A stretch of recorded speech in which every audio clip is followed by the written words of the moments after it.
right, ladies and germs, we're back today. We've got another talk. Guess who we got today? The prolific writer, journalist, cool guy, awesome human being, Cory Doctorow. How you doing today? Very well, thank you. It's a pleasure to be back on. How are you? You're very brave for coming back on. Not many people are brave enough. They go, this guy's an idiot. I'm not coming back. So you've written, is this I've true? been on the internet for a long time, talking with idiots. It's my specialty. Someone on the internet is wrong, as Randy Monroe says. Well, God bless you. You're doing the Lord's work there. So is this true? I got to ask you, 238 books, is that right? No. Somebody quoted me 238 books. I thought that's a whole. No, I wrote 9 books during lockdown, but it's in the dozens. Okay, so it's true that you've written 97,000 below books. 3 dozen, above 2 dozen. I don't know exactly how many. Okay, I'd have to count. All right, this is what I get for trusting ChatGPT. So you've written a few books this year, and I just got a taste of the first one, let's talk about that one first, because this was totally up my alley as far as the characters involved.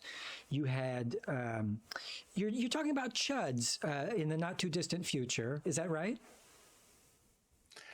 Chuds?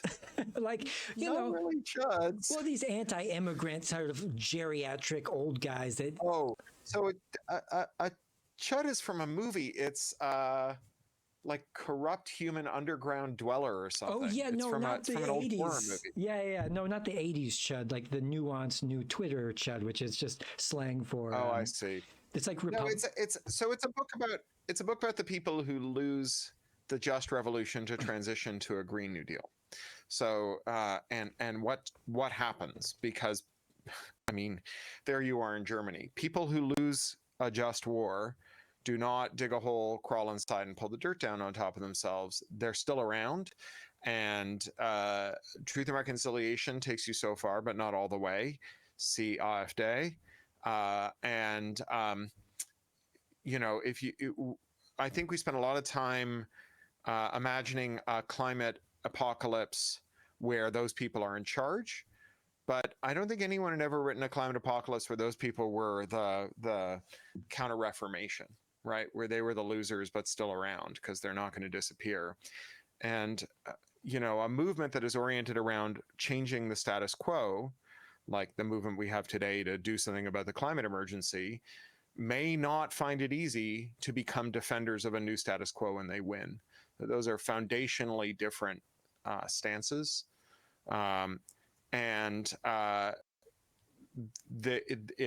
This book kicks off at this moment where people are quite hopeful, not because the climate emergency has been averted.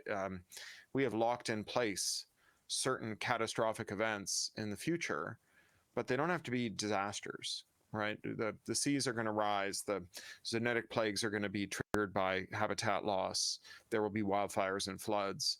But the thing that separates those from disasters is whether we prepare for them and cope with them gracefully, or whether we continue to insist that all of these are a series of one-off incidents that we shouldn't make any serious remediation for. And so this is a book in a world where they're like relocating coastal cities inland all over the world. Millions of people have put their backs into that project, solarizing, weatherizing, building permanent accommodation for refugees, both internal and transnational, who've lost their homes to climate emergencies that have rendered parts of the world uninhabitable for the long term, and in which they're reorienting their lifestyles around a high-tech, responsible relationship with both material and energy. We've historically treated material as though it were abundant, used it once and thrown it away.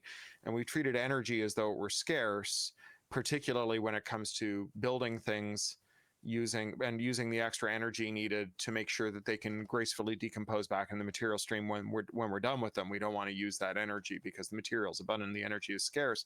The reality is, we get a fresh supply of energy every time the sun rises, and we get another delivery every time the moon comes up. We don't get new materials unless like a meteor survives atmospheric re-entry. if we were to capture 0.4% of the sun's rays that penetrate the atmosphere and reach the Earth's surface, everyone on Earth could have the energy budget of a Canadian, which is like an American energy budget, but colder.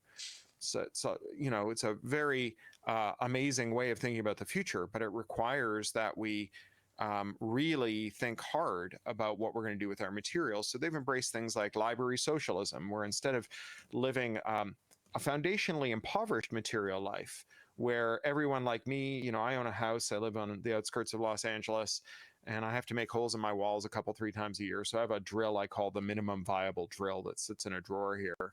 It's like the economically rational drill for me to own, but like its most salient feature is it doesn't explode into white hot shrapnel every time I use it.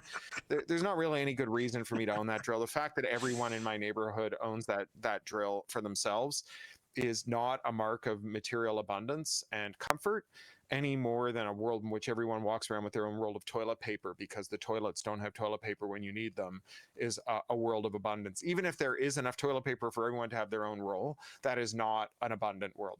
That is a worse world. And so this is a world where there's a kind of stochastic cloud of location aware, use aware drills that are engineered in non-market ways to gracefully degrade back in the material stream when they're done. They're extremely high quality. They gather telemetry about their use so that the next drill that's made is better. You can always find a drill when you need it, but you don't need to own a crummy drill or a crummy lawnmower or any of those things that you use once a year, Christmas dishes or whatever. They're just sort of in a cloud. That's provided as a public good by a well-organized society. And so this is all like a very cool way to live, right? It's a world with severe challenges, but it's a world without the terror of not facing those challenges. And in that world, there is a political counter-reformation. After 8 years of a transformative presidential administration, 4 years of that president's bumbling vice president being the president, and then a complete turnaround. We now have far-right government back in the United States. It's funded and backed by a coalition. You have the farmers and the turkeys they convinced to vote for Christmas. So the farmers are offshore billionaires who fled when we instituted extremely high taxation for the top decile of wealth, and took to the seas in a kind of Neil Stephenson LARP of cruise ships and aircraft carriers and super yachts circulating the world's oceans, trying to convince poor people to use Bitcoin. I think you just wrote nonfiction a little early. That's all you did, Yeah. Well, I mean, it's based on people who really want to do this. They're just so profoundly stupid and self-destructive that if they tried, they'd just eat each other. And then their useful idiots are white nationalist militias for whom the fact that their material needs are secured is a nightmare, and who think that they're somehow the U.S. government can run out of dollars, and when the U.S. government spends dollars, that those dollars have to be repaid, as though the U.S. was not the place where the dollars come from, as if dollars don't come from typing zeros into spreadsheets at the Fed, and as though dollars come from taxes, not the other way around. It's very weird that people think that our taxes fund the government, given that the government creates the money, right? That's like saying your Starbucks gift vouchers create the lattes, right? And without the Starbucks gift vouchers, they couldn't make lattes. Starbucks makes the gift vouchers, right? If they require more gift vouchers in order to produce a latte, it's just an integer, right? They can come up with another integer, declare it to be a gift voucher, and make it. Starbucks has constraints based on like how many baristas they have, how much milk they have, and how much beans they have. But gift vouchers are not their constraining thing. And the US government has constraints about how much resource it can command and how much labor it can command and what happens when it competes with the private sector. But dollars are not a thing the US government needs. We need dollars, right? The US government doesn't need dollars any more than Starbucks needs, latte gift certificates. These are citizen coupons just to keep us alive, yeah. Yeah, this is we have this money story that's objectively wrong. The historians and the anthropologists tell us that it never happened. There's the money story that says we used to trade cows for chickens, but it was hard because unless you wanted exactly one cow's worth of chickens, then they'd have to make change somehow.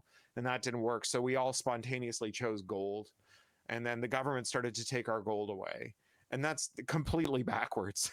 We used to have, first we had like ledgers, right? You had like Babylonians who just recorded like how many bushels of grain you owed to the people who advanced you the seed and the labor and whatever, and then you'd make good on it once the grain came in. And then you had like Bronze Age conquering armies that needed to provision themselves, and so rather than the emperors like set up supply lines where they were sending food forward to the imperial periphery, they just charged the imperial subjects a tax in coins that were stamped with the emperor's head, and they paid the soldiers in those coins. And at the end of the year, if you didn't have the coins, they burned down your farm. And so when the soldier said, I will give you some coins for the product of your farm, you would happily accept it. And then everyone who supplied your farm would also happily accept it, because there was always a farmer who needed the coins to pay the tax, right? That's where money comes from. Yeah. The term revenue means coming back, right? Like, it's when the government brings back the money it issued. It's not money that the government is making. It's money the government is recalling. Governments can run deficits. That just means that they put more money into the economy than they took out that year. That's good, right? If the economy is growing and you have the same amount of money, then people have to borrow or do other things that are super inefficient in order to get the liquid cash. And governments can run surpluses, which is when they take money out of the economy at a greater rate than they're putting it back in, which I guess if your economy is contracting is fine. But if your economy is not contracting, it's bad, right? It basically crashes your economy. This is why austerity is really bad in times of economic contraction, as it accelerates contraction. But, this idea that like governments print too much money and then prices go up is really backwards. Like in Weimar, the prices went up and so governments printed money, right? The prices went up in Weimar because Germany had to send gold to France and England in World War I reparations every year at a rate that exceeded the amount of gold they had. And so you had bidding wars for things that were intrinsically scarce. And because of that, the prices of everything went up. And they went up so fast that it wasn't even that the German chancellor was printing the money. They actually, like, merchants could not make payroll during Weimar hyperinflation because there wasn't enough money in circulation to pay their workers. And so large merchants were entitled to print their own money. Like department stores used rubber stamps to make new Deutschmarks, right? It was the prices that went up and the money supply that expanded to fit it, not the other way around. And this is just like empirically true. Like all of those facts are true that, Germany owed more gold than they had. Prices went up because of that. The money supply was created at the margins because there was a shortage of paper money as prices went up. We could argue about like the interpretation of these facts, but those things are in fact facts. They're not really up for dispute. So anyway, this is about weirdos who get convinced, as so many of us are, as so many Germans are, that if you spend more than you tax, you destroy your economy, when in fact spending more than you tax is a thing you absolutely have to do if your economy is growing.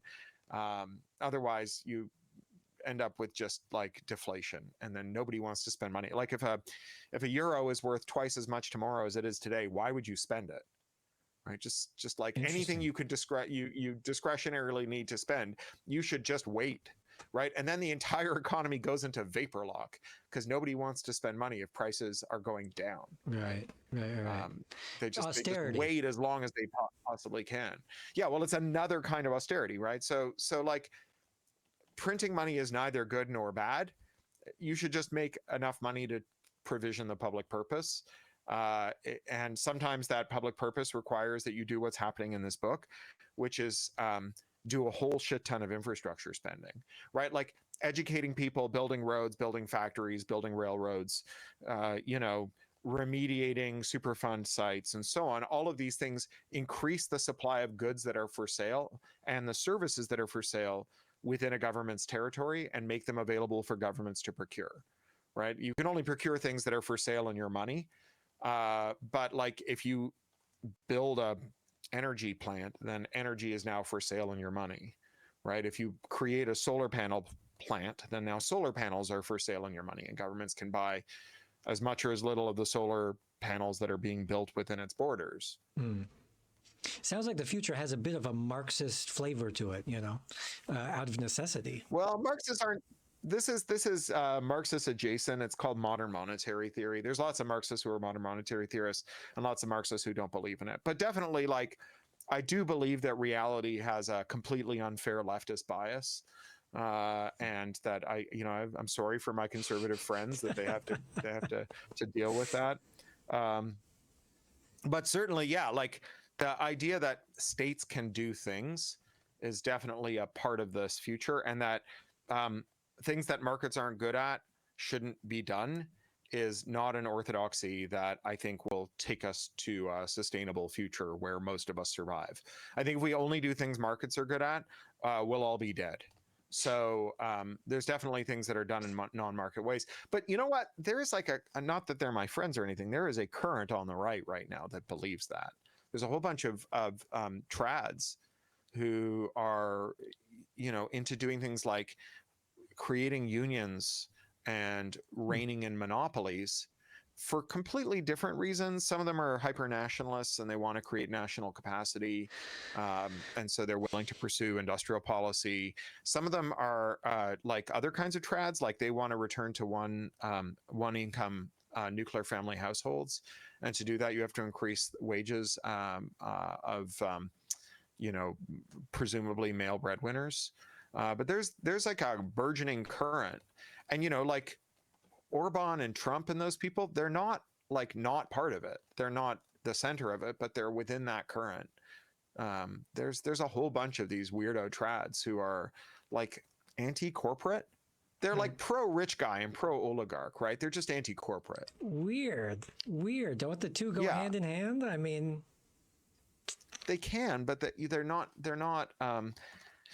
There are forms of rich guy that exist without corporations, right? Like kings, right? Kings are rich guys who exist without corporations, And they're great, I mean, this is a thing that I think when leftists go, all forms of oligarchy are the same and all forms of extractive economics are the same. They miss important nuances that are important not just like intellectually, but because they represent fracture lines in our adversaries' camps. Mm-hmm. So Yanis Varoufakis wrote a really good book last year called Techno-Feudalism, where he distinguishes feudal from market economics. And he says, look, like feudal lords, they owned land, and there were peasants who were bound to the land, and the peasants owed them rent.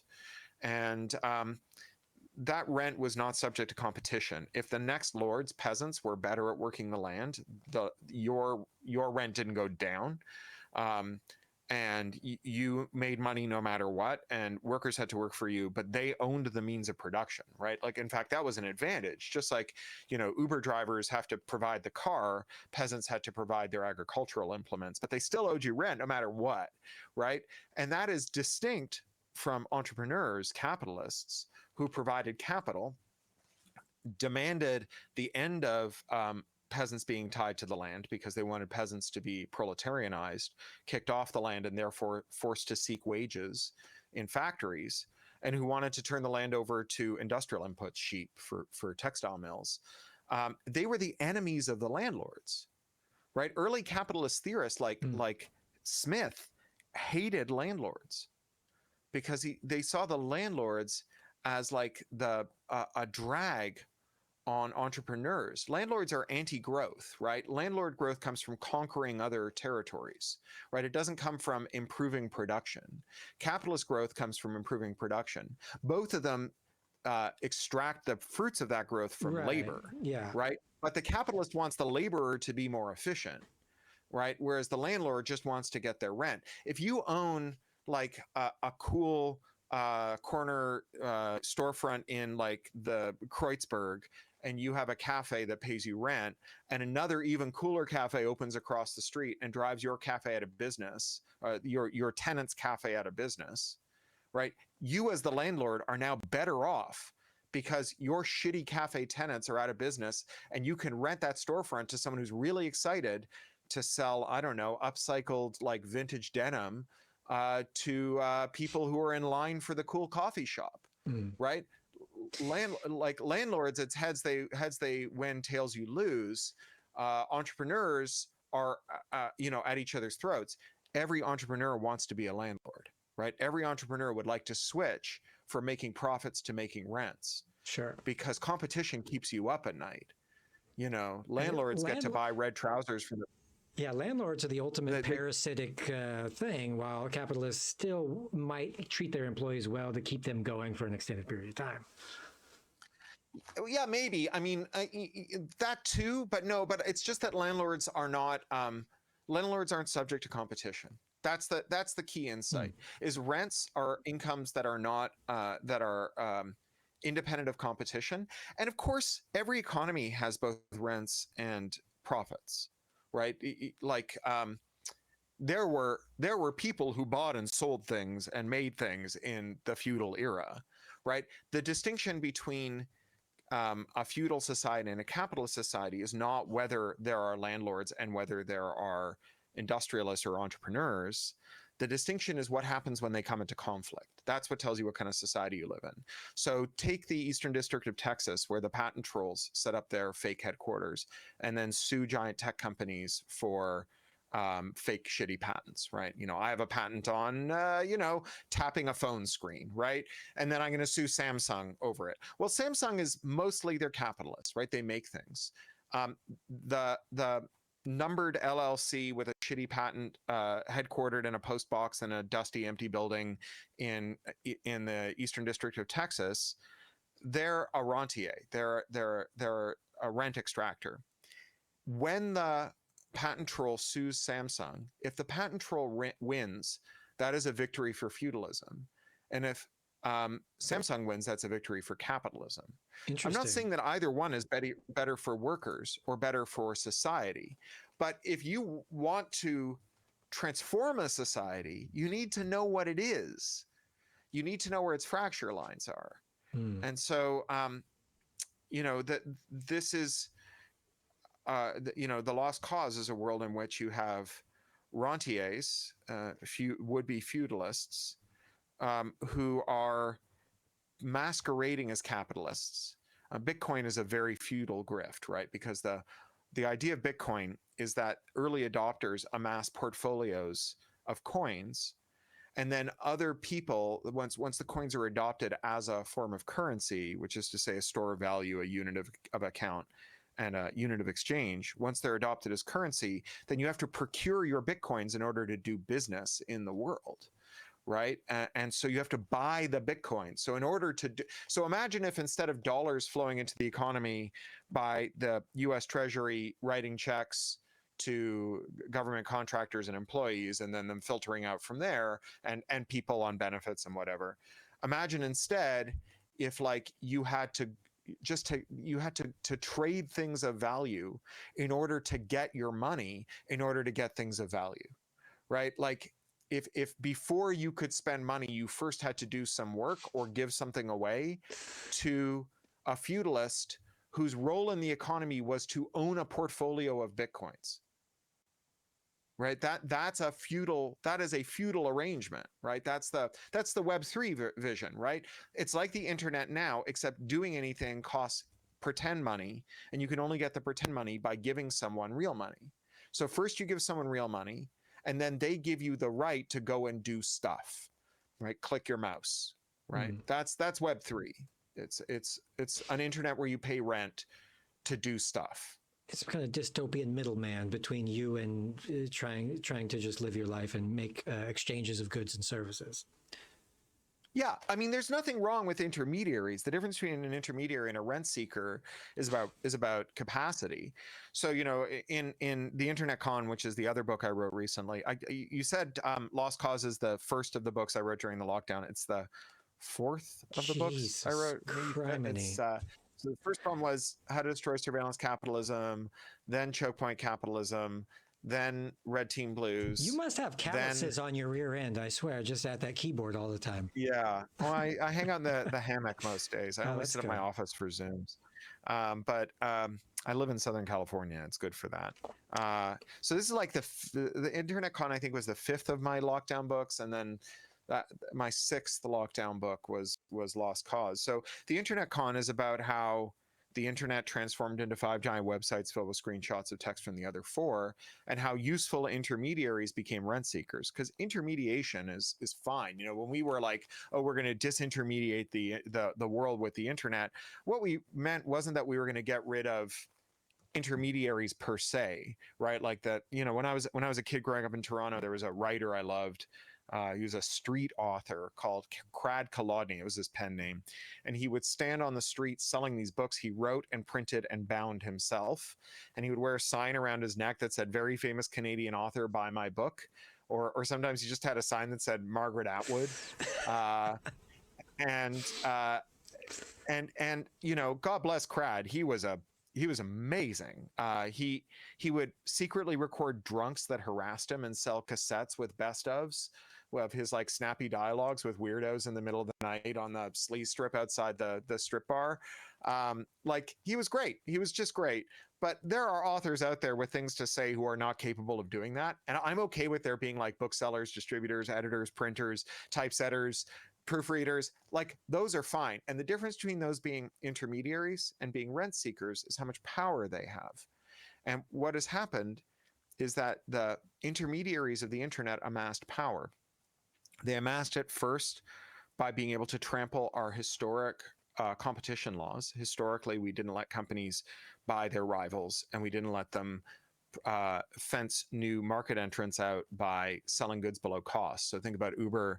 They lost 41 cents on every dollar they made for 13 years. They set $31 billion on fire, mostly money from the Saudi royals that was funneled through SoftBank's Masayoshi Son and the Vision 2030 fund, which is a hilarious thing. So they called it the Vision 2030 fund because it's like the thing they were going to do to Saudi's economy by the year 2030, but also because like it's like 2020 only better, except 2020 vision is good and 2030 vision is bad. Like it was very funny that was what they put it, $80 billion into. Is great. So anyway, they lost 41 cents. Yeah, so they lost 41 cents on every dollar of every ride, and that meant that like every taxi company went into business, and all the other rideshare companies went into business, and people stopped taking public transit, and government stopped investing in it. So like that used to be illegal too. That predatory pricing. Now it's legal. So we used to stop companies from buying their rivals. We don't. We used to stop them from predatory pricing. We don't. Now you have 5 giant companies running the internet, right? Did we ever do vertical integration? Was that ever illegal? Because I know that the oil companies did it. Yeah, but 100%. Yep. Yeah, like the reason IBM didn't make its own parts and operating system for the PC is because the DOJ's antitrust case against IBM that went from 1970 to 1982 was in large part about vertical integration and tying. And after that lawsuit, which ended with IBM victorious, they outspent the DOJ every year for 12 consecutive years. They spent more on lawyers to defend themselves from just the DOJ lawyers working on their case than the DOJ spent on all the lawyers pursuing every case that the DOJ was working on for 12 consecutive years. They called it antitrust Vietnam. And they waited out successive presidential administrations until Ronald Reagan just halted the case. But even so, they were so shaken by this long, bruising fight that when they made the PC, they were like, someone else is going to make our parts and someone else is going to make our operating system. And then when Tom Jennings, who was this great hacker, nerd, anarchist guy, published a great zine called Homo Core. He was hired by God, what was the name of the company? Phoenix. He was hired by Phoenix to clone their ROMs, which is how we got the Compaq and Gateway and Dell, was they bought Phoenix ROMs. And IBM just didn't go after them. They were just like, ugh, the last thing we want is to have the DOJ back in here. Like, it's just don't make the DOJ mad. Wow. Right. So yeah, we used to prohibit vertical integration. And so once the sector got super concentrated, it captured its regulators, right? So capture is not just like a matter of being a big firm or a big industry. You have to be a unified industry, right? If the industry is a rabble, like if half the industry wants one thing and the other half of the industry wants the other, they cancel themselves out. But when everyone speaks with one voice, they get what they want. So like back in the Napster era, entertainment was like 7 giant companies and tech was like a couple hundred medium-sized companies. Those couple hundred medium-sized companies were an order of magnitude larger in aggregate than entertainment, but entertainment just kicked their ass because entertainment spoke with one voice in every forum. And the tech sector, they couldn't even agree on like how to cater a meeting where they would discuss what their policy would be, right? And so they just lost and lost and lost. And now, they're so inbred, they've got a Habsburg jaw, and they've won every one of their regulatory priorities. So like on the one hand, they don't get regulated. They can violate your privacy. They can violate your labor rights. They can violate your consumer rights. And they just say, oh, we did it with an app, so it's not a violation. Right? You get this with GDPR non-enforcement against Google and Facebook. You get it with the failure to enforce labor law against Uber, which does this thing called algorithmic wage discrimination, which is where they pay drivers who are more picky a higher rate per mile until they become less picky, and then they pay them a lower rate. This is just all done algorithmically. And if you become more picky, the rate goes back up again.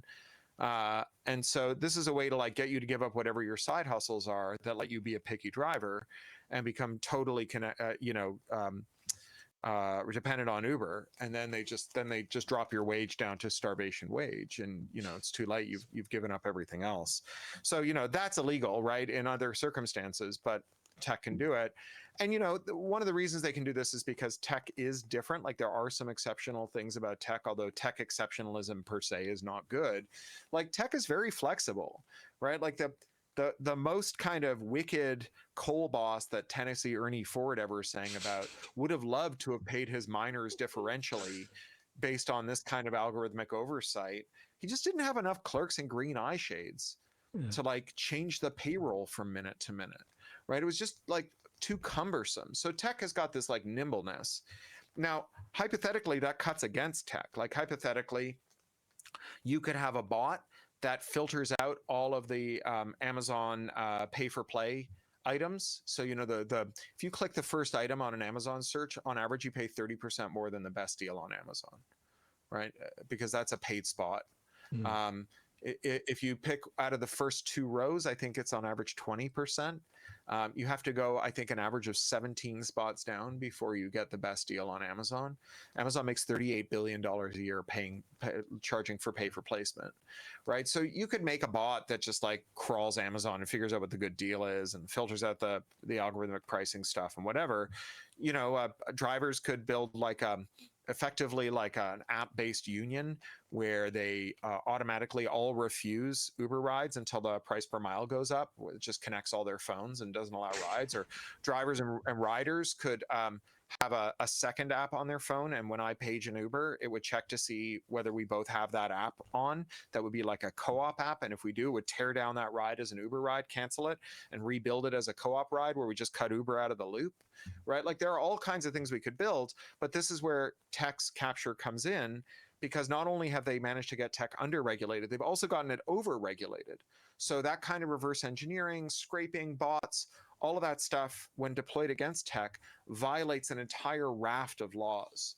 Article 6 of the European Copyright Directive of 2001 bans reverse engineering to access a copyrighted work like the software, in an app. And so just removing the encryption so you can change how the app works or analyze it is itself a crime in Europe. In the US, the version of this law is the Digital Millennium Copyright Act, Section 1201, 1998, and it provides for a $500,000 fine and a 5-year prison sentence. Right, so Jay Freeman calls this felony contempt of business model. If you design your device such that using it in ways that your shareholders just prefer involve violating terms of service or bypassing a digital lock or doing one of these other sort of very normal things that all these tech companies that are giants now used to do in order to get to where they are today, they can send you to prison, they can fine you, they can put you out of business. And so you have these 3 forces working together. You have a lack of competition. That lack of competition creates regulatory capture, which means that there's no constraints on how the flexibility of digital can be exploited by incumbents. And there's full constraint on how new market entrants, consumer groups, individuals, and workers and change those apps and services back. So they wrestle value back from the manufacturers of these. You combine those three and you get this degradation, this platform degradation. I've been calling it enshittification. You get enshittification. And, this suggests, that analysis suggests exactly what you do to make it better, right? You restore the traditional contours of competition law, which is going really well. You have, Breton and Vestager at the European Commission, and Kahn at the DOJ, and Jonathan Cantor Kahn at the FTC and Jonathan Cantor at the DOJ, and so on.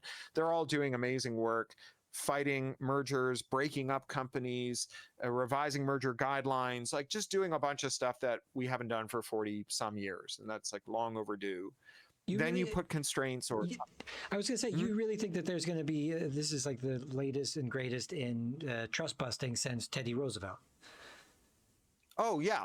I mean, it is empirically the largest surge in competition law enactment and enforcement since the Carter administration. Oh, good. Right? There just hasn't, and it's global. It's this is not something they call us hipster antitrust people, the neo-Brandeisians cooked up in America in the bowels of the Democratic Socialists or something, right? There's a breakup bill targeting Google and Facebook called the America Act going through the U.S. Senate right now, whose two sponsors are Elizabeth Warren and Ted Cruz. Right? This is not a fringe Democratic Socialist line. This is mainstream of the right and the left. And it's in Europe and Canada, which has never had a fit for purpose antitrust law, just announced that for the first time in Canadian history, they're going to add an abusive dominance standard to which is just basically exactly what it sounds like. A company that is dominant and abuses it was not illegal in Canada, right? Now it's going to be illegal, right?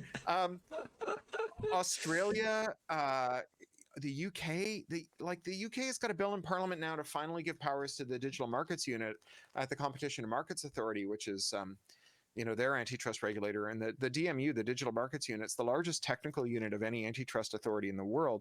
70 full-time engineers on the government payroll. But they never got their enforcement powers because Brexit just derailed the agenda. Laws, just a bunch of bills died on the order paper and continue to die on the order paper because the government is so shambolic. Well, but they finally introduced it. How are the capitalist class not going to fight this? Even Warren Buffett says that his secretary doesn't get paid enough or whatever. Are they going to fight this, or are they going to just lay back and... Buffett loves monopolies. Whenever Buffett talks about his remarkable and alarming priapism for durable moats and walls, right? Capital moats and walls. That's just a fancy way of saying he only wants to invest in businesses that no one can compete with. So he's a rentier, and so he's not going to stand for this stuff. He hates it. But the people who aren't invested in monopolies are not happy about this, right? The people whose businesses are being clobbered by monopolies are really fucked off about this. The capitalist class is not benefiting from this. Oh, that makes me happy. It's and remember, the job of a monopolist is to extract rent, right? So people who see themselves as capitalists don't like rentiers. Right?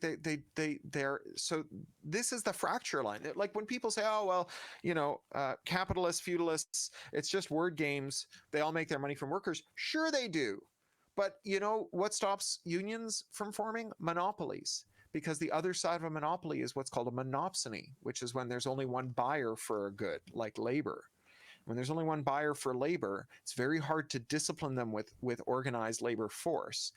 When there are lots of shops you can go to, when there are rival shops, then it creates discipline on the labor, not on workers in the labor market, but on buyers, employers in the labor market, right? This is why bosses love non-compete agreements and trade secrets and all these other things that stop workers from changing jobs and create indenture, right? So, I'm not going to pretend that capitalists are our friends when we fight feudalists, but what capitalists want is opening the space for the surge in trade unionism that we're getting now.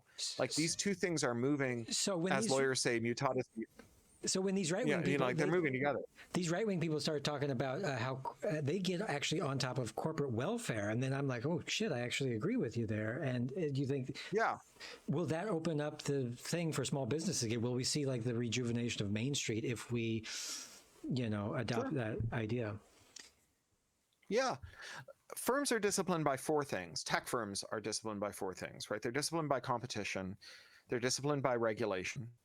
So competition is the fear your customer will go somewhere else. Regulation is the fear that the fine will exceed the profits from doing something bad. They're disciplined by self-help. So in the tech world, if you make your ads like, if you're like, okay, we're going to make the ads 10% more obnoxious and it's going to get us 10% more revenue. If that prompts 15% of your users to install ad blockers, the change in your revenue from those users is not static. It's not like you don't get the additional 10% that you're expecting to get for making the ads more intrusive. The lifetime permanent revenue from those users is zero from that moment forward, right? Because once they've got the ad blocker, you just can't charge, you don't make any money off of them, right? So firms are disciplined by self-help, and they're disciplined by the fear that their workers will quit. Because in a tight labor market, if a key worker quits, you can't staff that job again. So disciplined by labor. They could also be disciplined by unions, but they haven't been because the union density in tech is terrible. So today we don't have competition. We have regulatory capture, so they don't fear regulators. We have regulatory capture, so self-help measures are off the table, right? Half of web users have installed an ad blocker. 0 app users have installed an ad blocker because it's a felony to reverse engineer an app to create the ad blocker. An app is just a web page wrapped in enough IP to make it a felony to install an ad blocker, right? And they just laid off 12,000 Googlers after doing a stock buyback that would have paid their wages for 27 years. So they're not worried about labor, right? So this is why we are finally getting antitrust, unionization, an acknowledgement of public interest technology and the importance of public interest development of self-help measures. You know, like this is where all this stuff is coming from, is that shorn of any discipline, the corporate sector has alienated everyone who once stood for it, with a dwindling minority of people who benefit from it, and they're on the back foot. Now, what comes next could be feudalism, right? Like that's what Varoufakis says. Varoufakis says Marxists have been predicting the death of capitalism since the Communist Manifesto 150 years ago. And they were wrong. Over and over again, capitalism reinvented itself as something new whenever it reached a crisis. But maybe capitalism did die this time, and maybe it turned into feudalism. Maybe the thing that we got wrong was not that capitalism would die, but rather that capitalism would die and give way to socialism. Maybe capitalism was a transitional phase between feudalism and feudalism. God damn it. Right? You had to say that. And I'm so upset because I think, we have dark enlightenment or we can have socialist communist utopia. On that note, though, you have exhausted your time. You have many engagements to get to. You're a wonderful human being. I love talking to you. Come back and do it again. Oh, well, thank you. It's my pleasure. Okay. I'd love to. I want to thank Herr Dr. Professor Doctorow. Or Doctorov. Yeah, or Doctorow. Doctor of what? Well, Doctor of Law and Doctor of Science is what my doctorates are in. There you go. I'm going to work on mine. I want to get a doctor in something cool like bong rips or something. We'll see. Right. Well, you can get a Doctor of Divinity from the Universal Life Church for $20. Okay, I'm going to jump on that. I need it. And then you can insist that Germans call you Herr Doctor. creepy kind They'll of. do it. Well, Germans get pissed off when people with master's degree don't call themselves Magister. They will really? definitely call you doctor if you get a fake doctorate from what's it's Universal Life Church. All right, good to know. I'm going to try that. All right. Talk to you next time. All right. Be in touch. All right. Talk to you later.